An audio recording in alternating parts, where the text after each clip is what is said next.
So my name is Artemis. I'm coming from Greece, but I'm residing in Turkey right now. And I'm working as an IFS practitioner, a somatic psychotherapist, and I'm also in academic training to become a psychologist. I'm working with IFS as my main modality with a somatic and energetic focus. IFS is something that really clicked for me, worked first for my own experience, my own healing journey, and then also for my professional experience. And yeah, I also want to name that I'm deeply touched by the aspect of ceremony and rituals and the connection with the earth and how all that can provide us more resources for healing.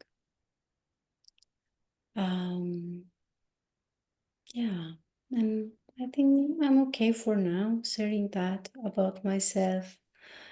Our intention here today is mostly to hear you and the questions you might have.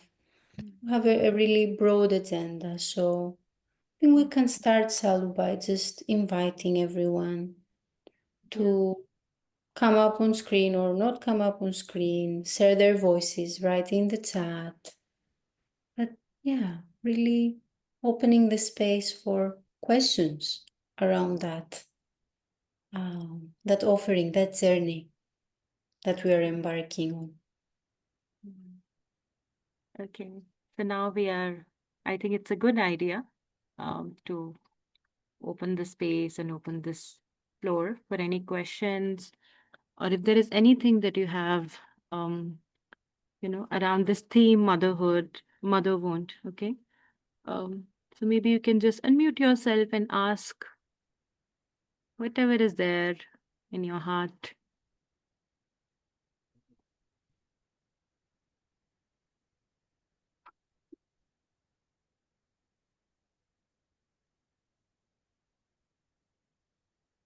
Okay, so Shri is writing, I want to understand what exactly is mother wound. Yeah, that's an interesting question. Thank you for That's asking. a great question. Yeah. Yeah. So, and I'm also seeing Bhavna, I'm unable to unmute. Maybe we can help Bhavna with that as long as I will be answering the question. So let's say that mother wound,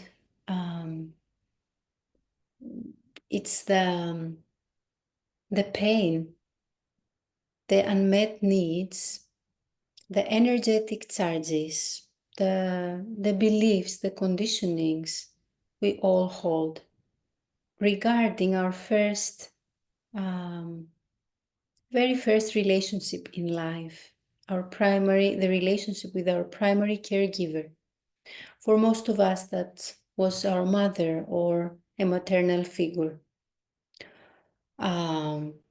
So any pain, emotions, energies, meanings we made about ourselves and the world from that connection.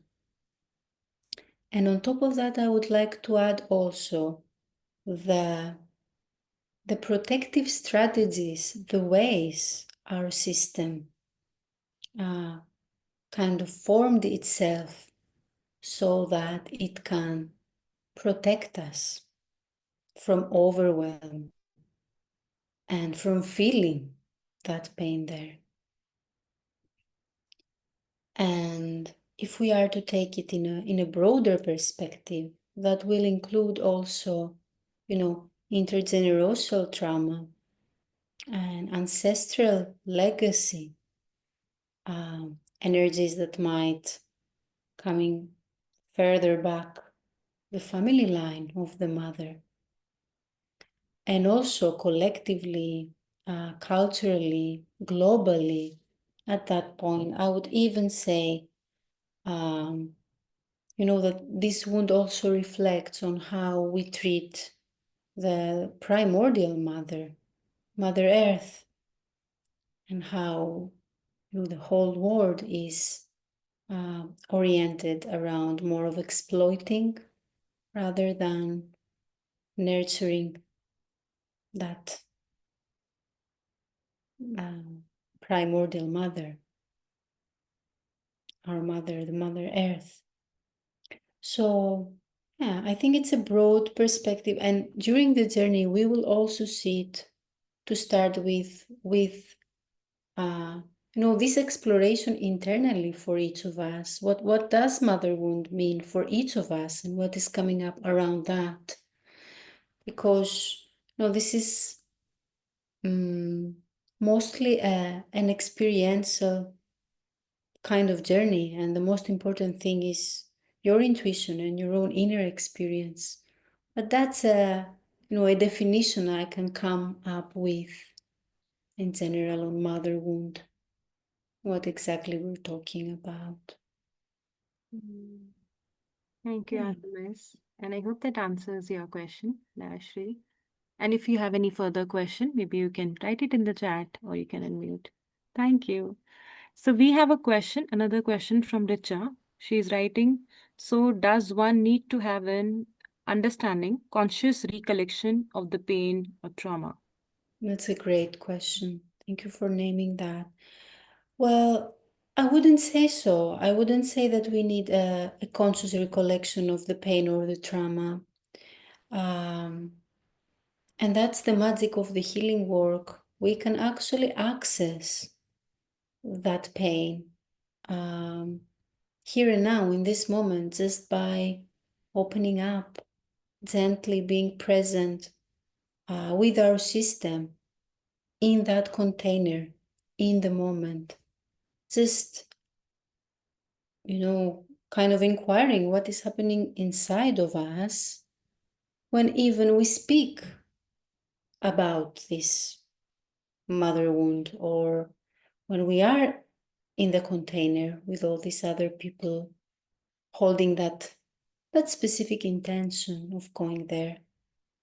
And we work with what comes up. And I have to say that our parts communicate with us in different ways. So we don't need necessarily a story there. We don't even need memories there. Memories will come, and maybe will come, and they're very welcome. But they're not the only way to get there. Many times our parts are speaking with us with emotions, with a felt sense in the body. We can actually also hold all of that and tend to all of that without having a conscious recollection of the actual trauma or the pain. I hope that kind of addressed your question, Ritza.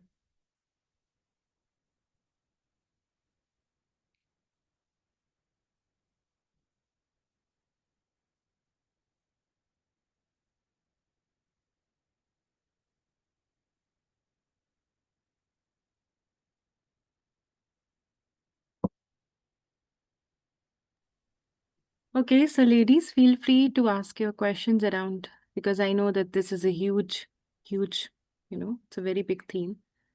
So whatever that is arising within you as you're listening to Artemis, okay, we can ask your questions. I also want to thank all of you that are raising questions, because it's helpful for everyone to clarify.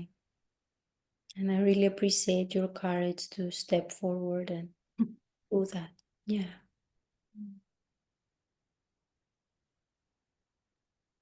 Okay. Hi, Artemis. Hi, Shalu. I'll be very honest. The only reason I was inquisitive about this was because I have a I'll say, very defined agenda. When I say, I just read about mother wound, okay, and somehow I felt it's going to.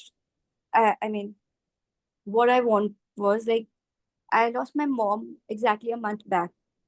So I thought maybe this is going to help me. Mm. I mean, that's the only reason I wanted to attend and get to know about this program. So, will it help me? And I know it's going to take time. It's a long process. It's too soon, but anything. I just thought ki maybe it will help me understand things better, my own self better, my own whatever I'm going through. So that's my only. Bhavna, thank you so much for sharing that with us. I feel honored to hear your share. And I hear you speaking about loss, no loss of a mother, and how no parts of you were finding that as a great opportunity to address that and to hold that within the group. And I can say that it's definitely something that we will work with, the loss and the grief. And here we're speaking about the loss and the grief around the actual mother, around losing the actual mother. And I think it will be held in the space while we're working with that grief that naturally comes with healing of any wound, let alone that primary wounding. The the grief of what wasn't there for any reason. Maybe because the mother was absent, unavailable. Maybe because the mother wasn't in life. So yeah, I again want to really thank you for naming that. It's really important giving voice to the loss and the grief that comes together. Yeah.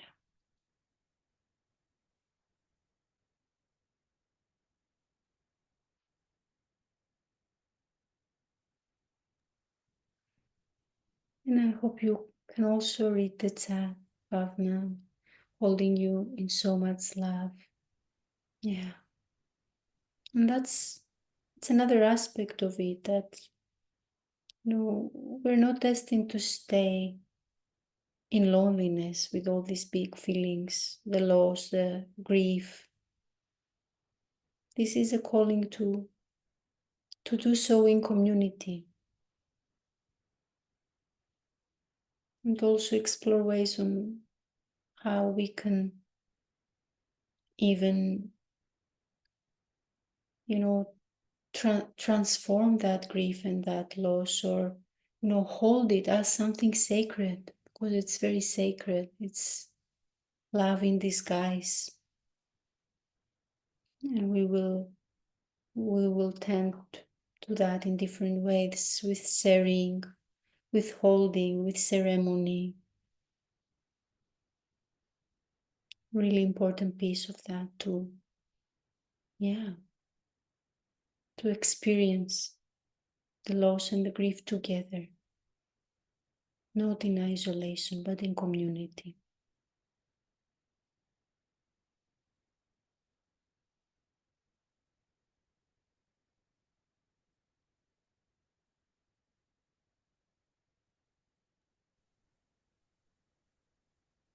I think maybe we all can take a collective breath to really honor what Bhavna just shared.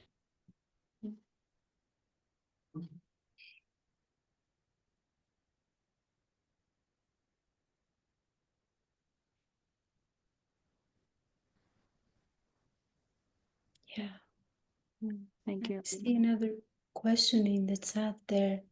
How exactly does this journey of exploration take place?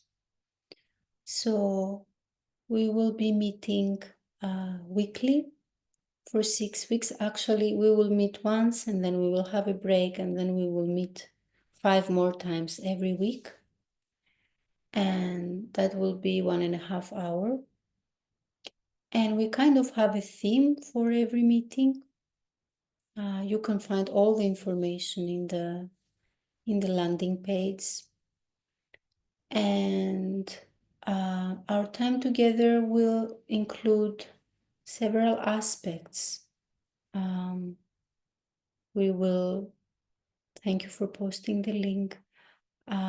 We will be having some guided meditations to turn actually inside and be with our systems. We will have sharing. We will have creative exercises on, mapping, drawing, kind of start becoming aware of all this tapestry of parts of our psyche that are impacted. We will be tending to them, this inner mothering we were discussing. We will be offering our parts what they needed back then and they didn't have. We will having some ceremonies. So we will work with symbolism, we will work with natural material to externalize and to tend to healing in this way as well. We will have somatic practices that will help us connect with the body and help release, process energies around that. Yeah, so we will try to keep every session very inclusive, very multi-layered. We want to tend to all the different aspects of us, the mental, the emotional, the energetic, the somatic aspect of our being. And each session will have a dedicated theme. As you can see, there is, kind of speaking about the mother wound, speaking about legacy and intergenerational trauma, like boundaries, self-trust, and many more. Yeah, and thank you for sharing that as well. I recently was participating in Sasas Jenkins, another IFS therapist podcast on the mother wound. We were discussing exactly that theme. So if you didn't already listen to it, it's already in the landing page. You can find the link in the chat and you can hear more on that. Wounding from an IFS perspective.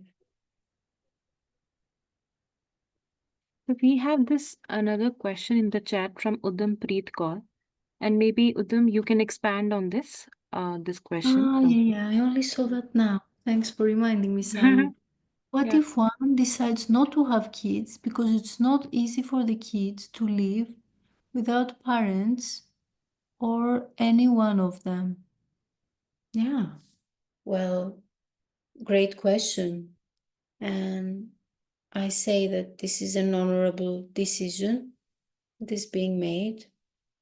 For some reasons, some protectors there are taking good care of the situation. And I want to clarify that this specific offering will tend to parts of us that are holding the perspective of the child. So that doesn't mean that people that are holding the identity of being a mother right now cannot attend. They're very welcome to attend as well. But we will ask from mother parts to actually soften a little bit, and so that we can have space to be with our children parts, with our parts that were impacted by the wounding with our own mother or maternal figure in our upbringing. So yeah, I think someone deciding to not have kids is very valid. And either you have kids or you don't have kids, you certainly have inside of you kids, your inner child. And that's what we will be working with.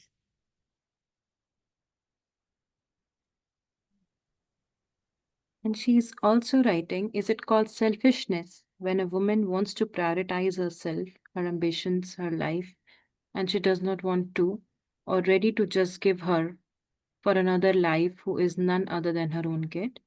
And then Yeah, there is additional question where she's saying what to do, how to heal, and how to stand if one does not have a choice of. Okay. not having kids. Yeah. Well, I think I want to address a little bit the selfless, the selfishness part of this whole thing, that a woman can be called selfish for not having kids. And I want to address that. This is not personal. This is a collective burden. And this is something that was passed down from generations and even from culture. That, yeah, maybe, the purpose of women in life is to have kids. And I think we are kind of stepping into that era, or at least I'm hoping that we do, that we're recognizing this whole burden of patriarchy and what this burden has been doing to us. And women, we are able to stand in our own power and choice and work with our own parts that might have internalized these beliefs, like I will be selfish if I don't have kids, and be able to stand for ourselves to people in our environment that might hold them as well. And my hope is that we are coming out of that into a realization, into a knowing that, for every woman, it's her choice, her sacred decision.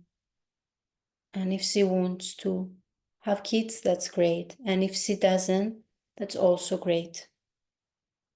And she and only her can and should decide about that.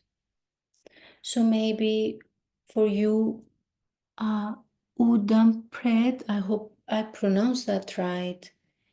For the last part of the question, what to do, I think it can be a great place, that circle, for you to kind of turn towards your system and turn towards your own inner guidance. And the answer will arise out of that on what to do. And how to heal. For me, healing is happening by us being able to actually start recognizing all these beliefs there. And also recognizing where they're coming from. And actually choosing what we want to keep for ourselves and what is not ours to carry, and we can let go. And I hope that's helpful.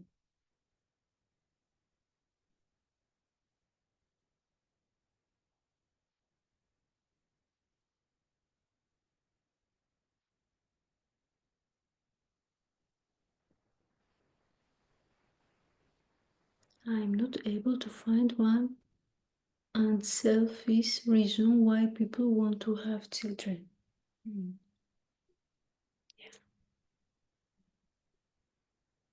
Well, I think we're going a little bit, maybe expanding on our topic here.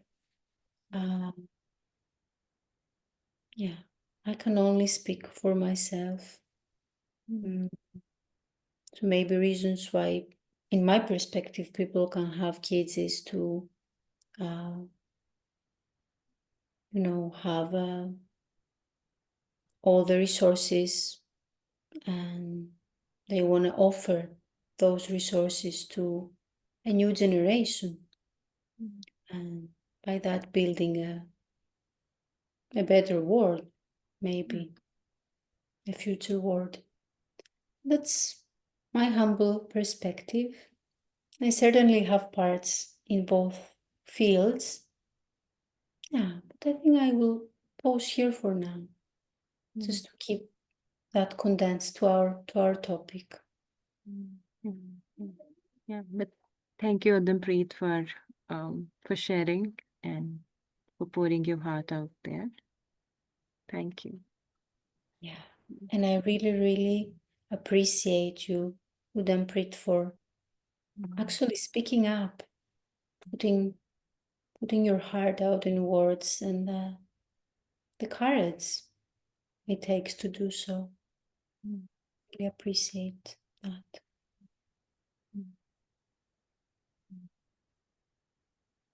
So, do we have any other questions?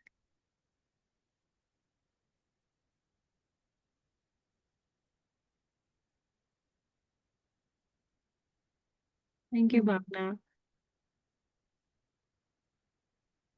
Thank you, Bhavna, and everyone here. Yeah. Artemis, maybe okay. I have gone from being fond. It's okay. Thank you. Yeah. So maybe can you talk about because I feel that relational healing is also one of the component of this offering. So maybe we can talk a little bit about relational healing. Yeah. Relational healing. Yeah. I think it's a very important aspect of healing.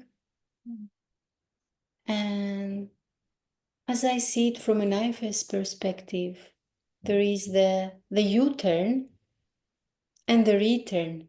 And only when both these components are present, a complete healing can take place. So the U-turn is actually tending to our inner world, being able to pause, to slow it all down, and to start becoming aware of what plays out in here, inside of us. And tend to that and bring the relational aspect of healing inside of us by us being able to be there for our own inner experience. So we already create that connection within ourselves, between ourselves and our parts. And then the second aspect of it is the return. So actually, not being a hermit, just sitting there all by ourselves and doing everything by ourselves, but returning to community and actually being able to walk each other home, really, to be able to be those mirrors for each other that will guide, will reflect, will help us see our wholeness and experience it.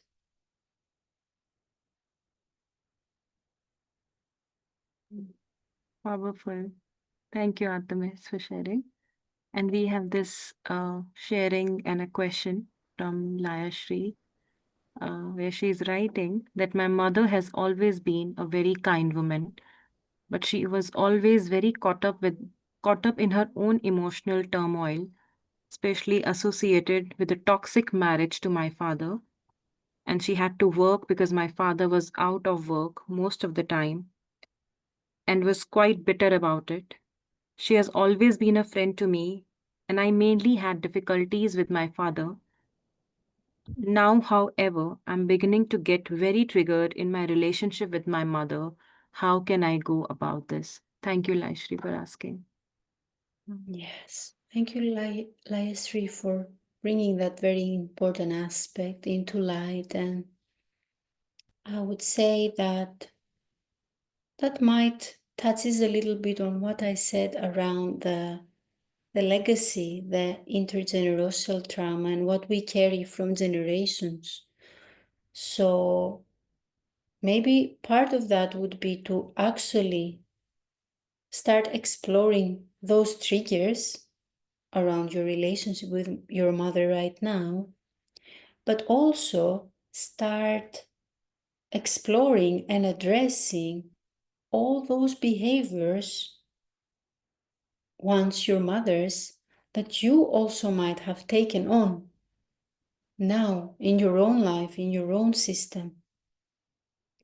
Yeah, so kind of two ways: watching the triggers, the actual pain there, what is being activated in you, but also broadening the perspective on, okay, like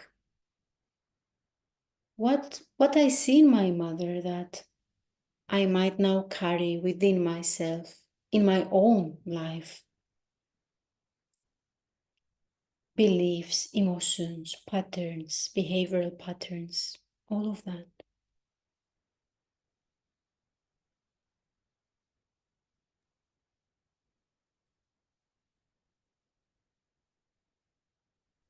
So we hope that answer your questions, Shri. And if you have any further question around that, maybe you can just let us know, or you can write it in the chat.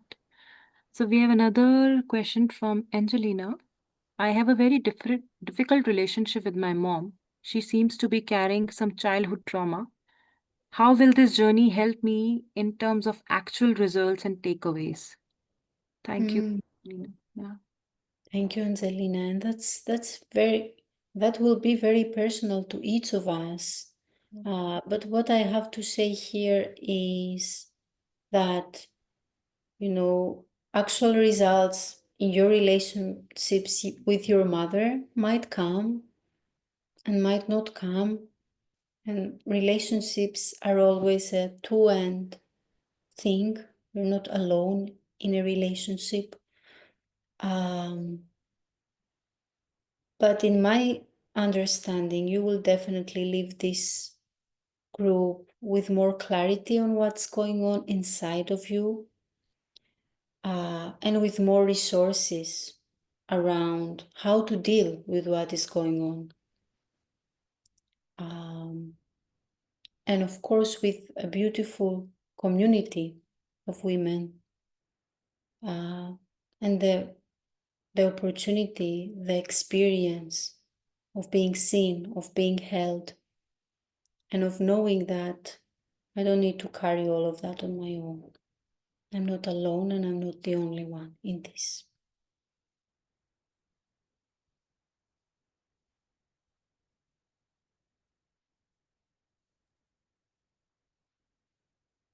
Thank you, Angelina. Thank you for asking that question. Okay. So we have another question from AB. So AB is writing. Thank you. So AB is writing, if I grew up through psychological hate from my own mother, first body shaming, character shaming all the time, bitching and defaming me all the time, coming more of her, coming more her mother now, while I heal from my, while I heal from most, if my narcissist abuse, how to let go and deal with them without grudge. I was a difficult child despite being the most humorous and entertaining. Oh, Thank you, Arpita, for speaking for that. And I just want to name here, hearing you speaking, or how to deal with them without grudge, that, anger is a very, very important part of healing. And for me, it makes total sense. It's natural for anger to arise during this work. So tending to this anger, and this will also be a part of what we will do in the day of self-trust and boundaries actually tend to our righteous anger as a part of the healing process, as a part of our boundaries and our capacity to stand for ourselves. And yeah, hopefully the more we're able to address and be with and work with that anger ourselves, the less it will be expressed in the relationships. We have further comment from Arpita where she is writing, I'm healing from narcissist abuse. Yeah. Yeah. Yeah. And that's why anger is so important and so valid. Yeah. I would really invite you to actually honor that anger. Yeah. Because it's part of the healing process. Yeah. She's writing how to work with that anger.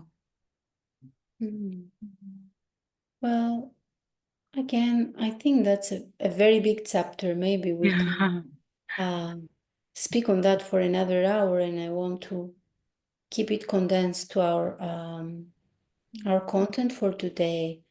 But I would say to gently relate with it, connect with it as if you were connecting with a little child that knew inside of her all that she deserves and all that is rightfully hers, and then she didn't get to have it.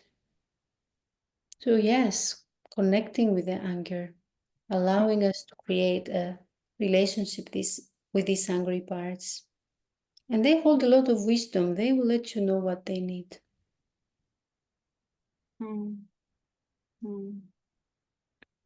She's writing because my father passed away, thinking ill of me as he was mostly absent. Mm. Thank you. Okay. So do we have any other final questions or shares around this journey?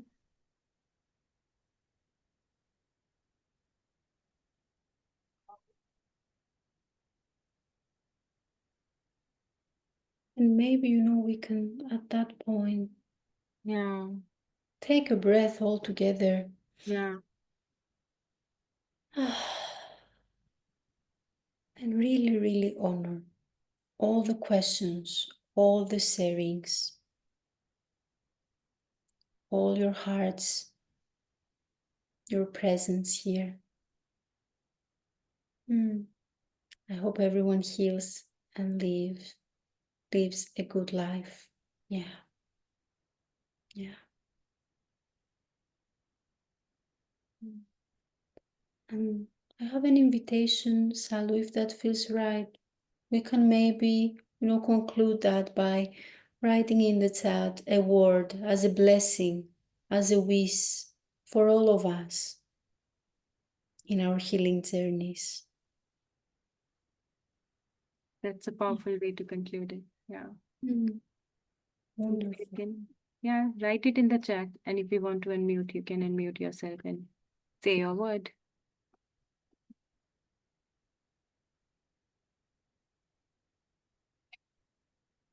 Parrots, yes. Unconditional love and presence.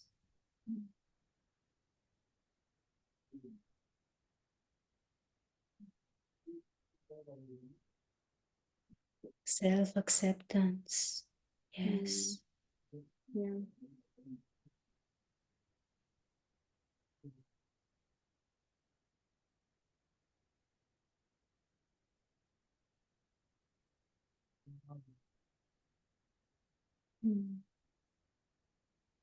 Taking that all in.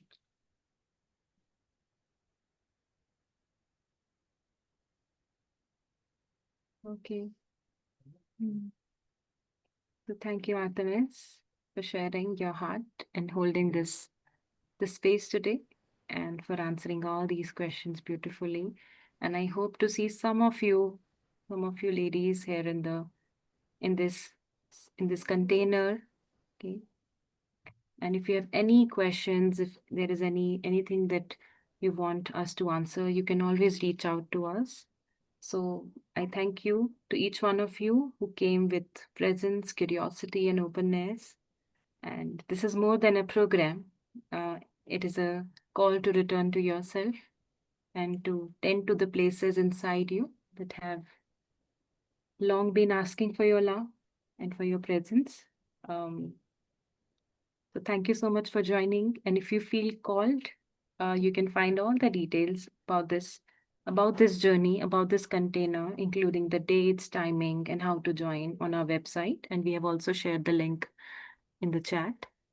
And if you also feel that there is a woman in your life who might benefit from this work, please feel free to share this with her.